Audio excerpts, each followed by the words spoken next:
नमस्कार। जैसे शरीर गतिविधि व कार्य प्रणाली से महाभूत को हम लोग पिछले वीडियो में समझ पाए, उसी प्रकार गुण दोषों के आधार पर शरीर कैसे प्रभावित होता है, ये इस वीडियो में समझने का प्रयास करेंगे। आज आधुनिक विज्ञान माइक्रोबायोम, सर्केडियम रिदम या फिर साइकोन्यूरोइम्यूनोलॉजी पर जो शोध कर रहा है, इसे आयुर्वेद ने हजारों साल पहले वात पित्त कफ के रूप में इसको पहचाना, दोष धातु बल के रूप में से पहचाना, सत्व आत्मा इंद्रिय के रूप में से पहचाना, प्रकृति और विकृति के बारे में इसको डिवाइड करके इसको बताए हैं। अब हम लोग आगे वीडियो में बात करेंगे कि गुण सिद्धांत के आधार पर या आपके कर्म के आधार पर इसको कैसे पहचानेंगे कि ये आसानी से हम लोग समझ पाए कि आखिर दोष कहाँ से आ रहा है। हम लोग गुण सिद्धांत के आधार पर बात करेंगे तो गुण क्या है? गुण आपका स्वभाव है, प्रकृति है या आपका कर्म है? गुण क्या है?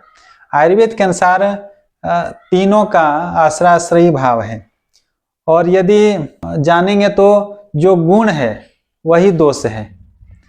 यानी किसी की कमी और वृद्धि हो जाने पर गुण और दोष जो है बदल जाते हैं। तीन गुण है और तीन ही दोष हैं, जिसे भारतीय दर्शन शास्त्र में सतोगुणी, तमोगुणी और रजोगुणी कहा है, उसे आयुर्वेद शास्त्र में वात पित्त और कफ कहा है। वात पित्त और कफ तीन दोष भी हैं और तीन गुण भी हैं। तीनों एक दूसरे का आलम्बन लेकर के संरक्षण पाता है। वात रोग लाता है, पित्त इसको पकाता है और कफ इसको क्या करता है? कफ इसको संरक्षण देता है। गुणों के पहचान के लिए आगे हम लोग उसके स्वभाव के रूप में इनको जानेंगे कि कौन सा गुण क्या है, नहीं है। तो यदि हम लोग आयुर्वेद की दृष्टि से बात करेंगे तो पहले बात करते हैं ये वात किसको कहते हैं। आप लोग देखते होंगे कि लोग जब भी आयुर्वेद डॉक्टर से मिलते हैं तो बोलते हैं कि वात बढ़ा है, पित्त बढ़ा है या कफ बढ़ा है।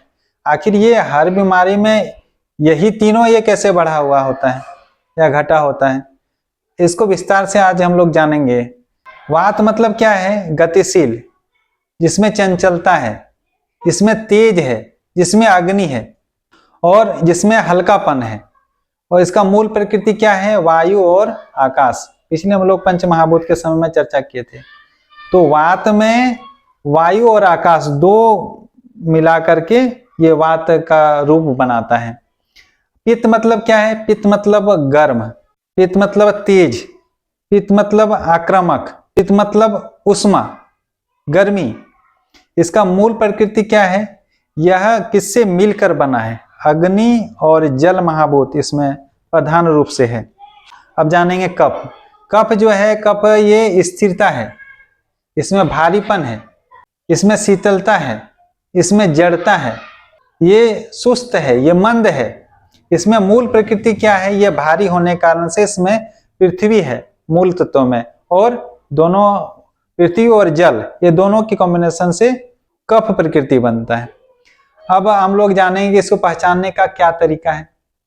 पहचानने का तरीका है, जो चल रहा है वह वात है, जो दौड़ रहा है वह पित्त है, जो रुक गया वह कफ है। अब इसे उदाहरण स्वरूप समझेंगे। हाथी क्या है? हाथी कफ है, भारी है, स्थूल है, अस्थाई है, मोटापा है। उसी तरह हिरण क्या है? हिरण फुर्तीला है, तेज है, पतला दुबला है, वात है। और शेर क्या है? क्रोधी है, अग्नि है उसके अंदर, आक्रामक है, तेज है, तो शेर पित्त है। इसी प्रकार सुअर, भालू, भैंस क्या है? कफ है। भेड़िया, बिच्छू, सांप क्या है? पित्त है। वहीं पक्षी स्पीड है तो वात है। बंदर वात है, मछली वात है, चिंता वात है, क्रोध पित्त है और आलस कफ है। दौड़े तो वात, पसीना बहा तो पित्त और रुक करके ठंडा हो गए तो कफ। बाइक चलाना वात है, साइकिल चलाना पित्त है, बैलगाड़ी यात्रा करना कफ है। अब खान पान में देखते हैं। मिर्च पित्त है, रसगुल्ला कफ है, भुजा हुआ खाना वात है, शराब पित्त है और मांस कफ है और कुरकुरे वात है। उसी तरह तालाब, गड्ढा, स्विमिंग पूल क्या है? कफ है। झरना क्या है? झरना वात है। और समंदर क्या है? समंदर में उष्मा है, अग्नि है, तेज है, तो समंदर पित्त है।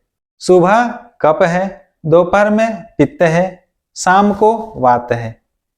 वर्षा कफ है, गर्मी पित्त है और ठंडी क्या है? ठंडी वात है और वर्षा कफ है। इस तरह गर्मी पित्त है। कॉर्टिसोल क्या है? वात है। और साइटोकिन क्या है? साइटोकिन पित्त है। और TSH कफ है। मोटापा कफ है, दुबलापन वात है और चिकनापन पित्त है। राग वात है, ईर्ष्या पित्त है और समर्पण कफ है। तनाव वात है, गुस्सा पित्त है, डिप्रेशन कफ है। और भी बता सकते हैं। इसी तरह आधुनिक चिकित्सा रोग का नाम ढूंढती है और आयुर्वेद इसका क्या ढूंढती है? कारण। नाम ढूंढने से ट्रीटमेंट नहीं हो सकता, कारण ढूंढना है। किस कारण से या किस हेतु से यह रोग उत्पन्न हुआ है। मूल कारण तक जाने के लिए वात पित्त कफ का ही सहारा लेना पड़ेगा। मनुष्य की प्रकृति जन्म से तय होती है, लेकिन इसकी विकृति उनके खान पान, आचरण, आहार विहार से ये तय होता है। रोग किसी दवा से कम नहीं होता है, बल्कि दोषों के असंतुलन से उत्पन्न हुआ है। तो यह दोषों के संतुलन से ही रोग कम हो सकता है। कौन सा रोग में कौन सा वात है, कौन से रोग में पित्त है, कौन से रोग में कफ है, नेक्स्ट वीडियो में हम लोग इसका डिटेल से चर्चा करेंगे। अभी के लिए इतना ही। धन्यवाद।